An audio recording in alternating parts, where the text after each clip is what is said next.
Hi, I'm Oliver Lundy. I make photography videos aimed at helping you get better results. And in this video, I'm going to be looking at critiquing some of my Instagram followers' work, specifically on automotive photography. So firstly, I'm really grateful for all the people who have submitted their work. I actually ended up getting a huge response and I couldn't possibly do all of them in this video. So sorry if I haven't got to your specific images.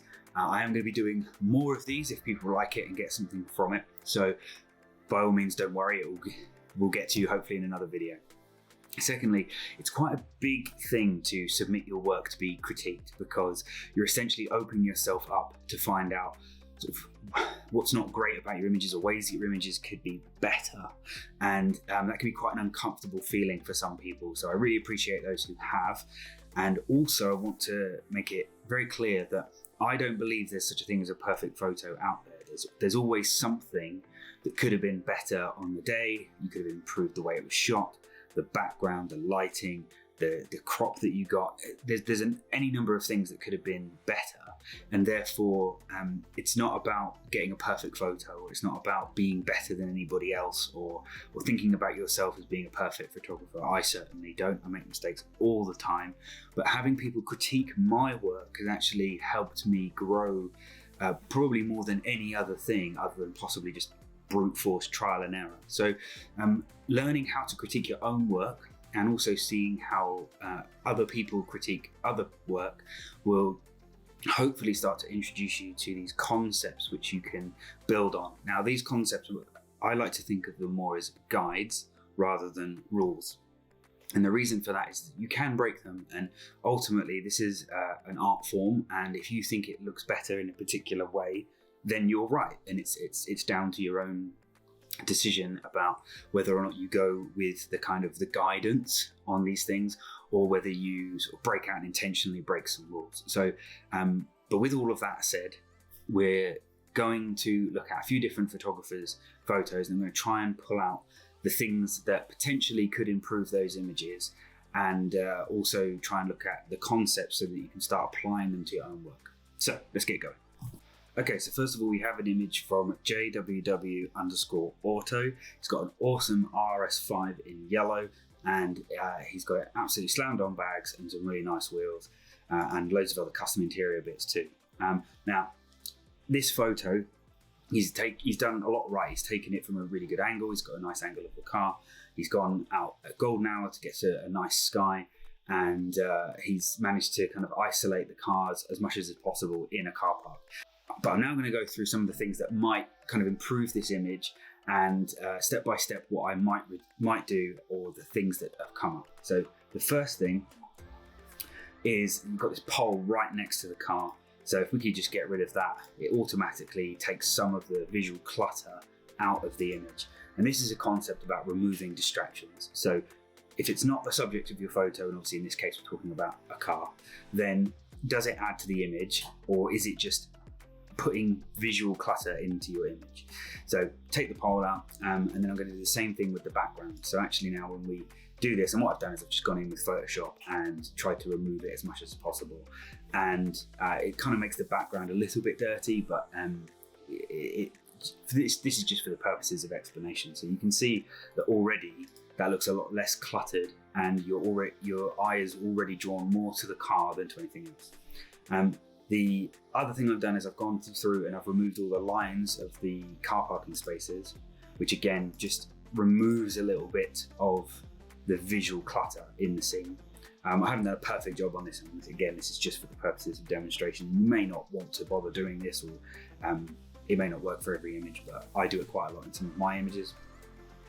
I've also changed the crop and I've moved it slightly. So if you look at the center line of this image, the car is ever so slightly offset to the right, which when we talk about cars, there's a subconscious thing, which is that you know that cars go forwards. Obviously they can go backwards as well, but generally you think of cars as traveling in the direction that they're going, and therefore this car is in theory going from left to right and into the frame, and yet it's ever so slightly to the right, and it makes more sense to have more space in front of the car than it does at the back of the car. So by cropping and moving the car to backwards, you get this image now, which now, to me anyway, makes it look more natural and less forced in some way. So then I've done just some general exposure changes, and I've added some haze into the background, again, to try and kind of separate the car from the background. And then I've done the last part, which is just a general color correction. I believe this was shot on a mobile phone, and they're particularly different. They don't tend to get color accuracy particularly well. So I've just color corrected the image, and now you can see the before and the after. So before and after, hopefully you can see that while this by no means is a perfect image at all, and I've done quite a rough job on some of this stuff, these concepts of removing distractions and just putting a slightly different crop on it has really sort of changed the overall vibe of the image from a kind of quite a busy scene to quite a clean scene. So that's another one. Do go and check out his account. This car is wicked, and he's got a load of really good content. So I'll put the links to all of the accounts who have submitted photos into the description. So do go and check them out. It's even just as a thank you for submitting and being brave and submitting their photos for this video. So, okay, so this next shot, it's a very, very cool rolling shot in a tunnel by at JVTJI. Again, links in the description. Did send me a few photos, but this is the one that I wanted to focus on, partly because it's my favorite of the set, but also it's got some interesting concepts behind it. So this is the image as I've edited it. So I'm going to take out all of the other elements and take you back to the raw image. So this is the image as he sent it to me, and this is already a very, very strong image, and there's not that much I would change on it, but there's a few things that that I would tweak that would that hopefully explain some concepts as well. So the first thing is that I would level this slightly for the car and less for the environment. And the next thing is that we've come across that direction of travel space thing again. So in this, it's very clear that the car is in motion, and obviously it's moving forward.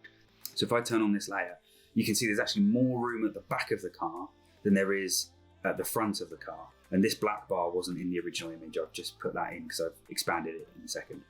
But you can see that when you turn this on and off, there's less space at the front of the car and more at the back of the car, which doesn't quite make sense to your brain because you know that the car is moving forward, so you actually want more space at the front of the car.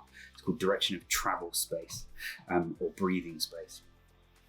So by leveling out the image with like that, and then by cropping and expanding the image slightly, which is very simple, you can just use content aware fill to fill in the extra space. You can now see that the image looks more balanced, and there looks like it's more there's more space in front of the car, which is where the car is moving into. So there effectively is enough space for the car to move into that space. So subconsciously, it doesn't make the image feel as cramped. And then lastly, I've just taken away some of the distractions in the background and just brightened up the foreground slightly to just pull out some of those details. So this was already an incredibly strong image, but hopefully you can see that there is a difference between the beginning image and the final image. It's subtle, but those concepts of space and of having the angle just exactly right can make a difference in whether an image looks really strong or just really, really amazing. So on to the next set of images from SRL_auto photo. Again, links in the description. Now, these are really, really good images. First of all, if you're into car photography, go and check this guy's account out. It's really, really strong. So the first image, forget this big black space in the minute. The image on the left is the original image. Now, this is a very, very cool image. I love how you've got this misty day. You've got an amazing Lambo, obviously. But the way that you photograph this nice low angle, everything about this is really strong. You've even got this kind of leading line of the tree line leading your eye back to the car, or effectively even showing the kind of the space in front of it. Now, the only thing that I would change about this, if it was my photo, is essentially a crop. And this brings into the idea, and we're going to see this as a theme, is that one of the biggest problems, faults, errors, whatever you want to call it, is not filling the frame enough, or essentially having too much dead space in the image. Now, there's a balance to be had here in that if you go too far the other way, you end up not having enough breathing room, which is where there's not enough space around the subject and it feels cramped. So I'm going to show you the impact here. So this grid here shows you that there's quite a lot of this image that's not the subject of the car. And actually by cropping in, which you can see here on this right hand image, you maintain the same overall image, the same low angle, the same impact, but the car is bigger in the frame. And you still have this sort of nice background with the mist and the haze, but it's just a slightly punchier image because it's cropped slightly further in. And you've still got breathing space around the car. If I was to punch in even more, so if I just do that now on this original image, if I was to crop in really close to the car, something like this, you can see now that, if I just zoom in again to make it bigger, the car looks great, but there's just not enough space around the car and it just feels a little bit cramped. So it's a very difficult balance between, have I filled the frame enough, is the subject big enough in the frame, and have I left too much space around the outside or not enough? So if we go back to the original image, if you take this away, you can sort of see that the second one on the right just has that little bit more impact. And there's just a little, to my eye anyway, there's just a little bit too much dead space around the outside. And it's the same in this next image. Again, very, very strong image. I love the setting. I love the way that they've shot it from a nice high angle so that you can see the spoiler in the back of the car. It looks really menacing. It's a great image. If I just put this grid on again, you can see how much of the image is not the car. It's the background.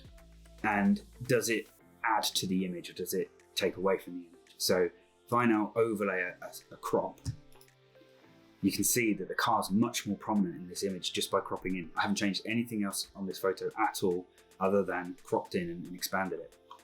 And when you see the two back to back, you can see the difference it makes. Now, it might not be that this is the perfect crop, but generally speaking, try to be aware of this fact that you want your subject to be prominent in your images, and the subject being too small in the image can quite often detract from the impact of that image. Now, there's an extra thing here, which is that if your car is set in a particularly amazing environment and you want to show that environment, yeah, by all means, have the car smaller in the frame and keep the environment. It kind of makes it more of an environmental setting shot as opposed to an isolated shot of just the subject. So this is what I was talking about earlier about how these aren't hard and fast rules, these are guides. And sometimes it'll be better to zoom in and have the car bigger, and other times it'll be better to show the whole environment, which intrinsically will make the car smaller in the frame.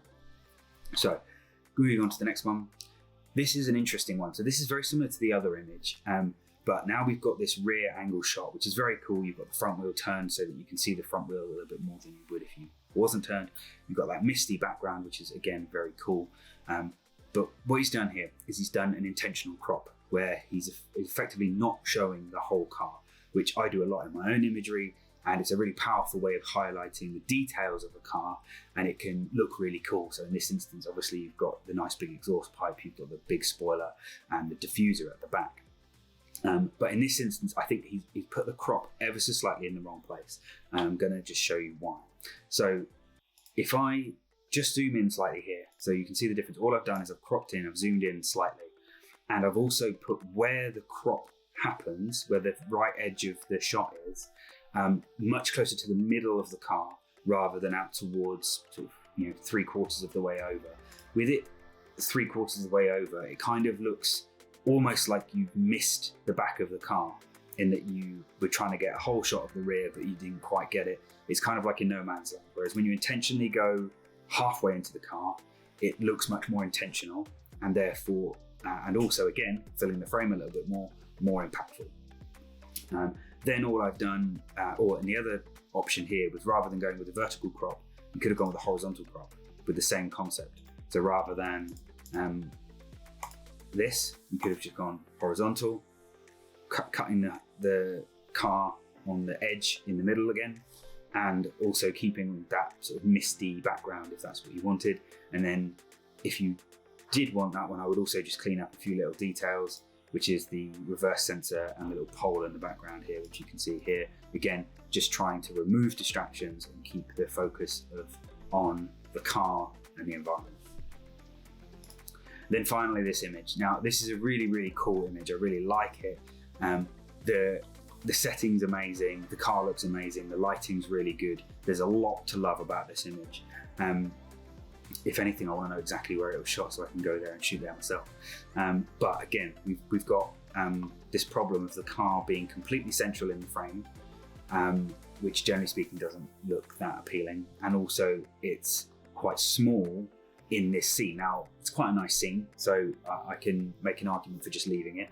But if I show you the crop that I've done, you can see that the car is much more prominent in the frame.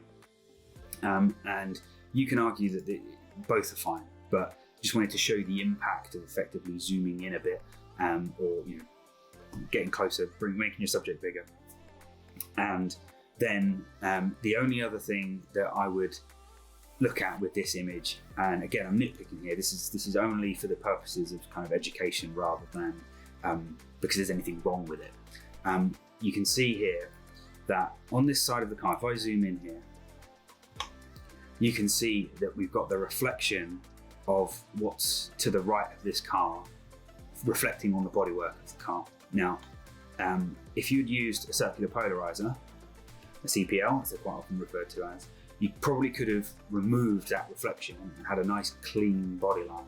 Now, it's possible that you did use a CPL but on a different part of the car, and in that instance, if you put it on a tripod, you can take one image for the back of the car where you're removing the reflections from one side of the car, spin the polarizer, take another shot where it's removing the reflections from the other part of the car, and then put them together in Photoshop and blend them together to make one image where there's no unwanted reflections.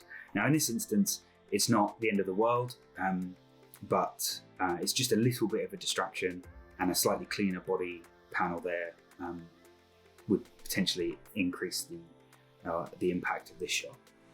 And then lastly, in this particular photo, you can see here that the window from the convertible is still up, and what that does is it basically breaks the line of the roof line here.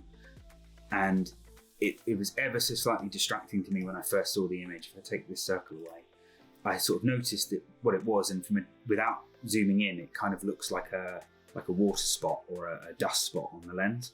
And again, I'm nitpicking, but if you want to take your photography from good to great, it's a lot of little things that add up over time to create really powerful images. Okay, and on to this final set of images from Fry Photography, F-R-I Photography. Again, links in the description. Now, this is a very, very cool image. This is a reflection image, and I don't know whether he's shot this in a window or using a prism, but he's found a reflection of this TGI Friday sign, which is lighting up the car really nicely from the right, and it's reflecting on the left side of the frame. This is a very, very cool shot. When you're shooting at night and you can get neon signs, you can get this really cool color reflections going on, and the highlights ping off everywhere, and it can bounce off the bodywork of cars and look really, really cool. And overall, I really like this image. If I was nitpicking, which of course is the whole point of this video, the whole image is quite dark, and I happen to know that this car is white, and you've kind of lost a lot of the detail in the car because of how bright this TGI Fridays signage is, and therefore the balance of the image isn't quite right. And there's some rules with photography, and it's that your eyes are always drawn to the brightest, to the most contrasted, and to the sharpest part of any photo. So in principle, you want the subject of your car, the subject of your photo, to be the brightest thing in your image, or if it's a dark image in a bright environment, then you want it to be the most contrasted part of the image. So the darkest thing in a bright environment, or the brightest thing in a dark environment. And you want it to be the sharpest thing, obviously. And also, so those three things, either the brightest or the most contrasted and the sharpest. And in this instant, the brightest thing in the car, the brightest part of the image is the sign, arguably possibly the headlights, but they're quite small in this photo. So if you were going to go back and shoot this again, you could potentially use some lighting to light up the car. Keep everything else, but just light up the car a bit more. Or find another angle where you're still getting some of the cool reflections of the light, but the car's just a bit brighter.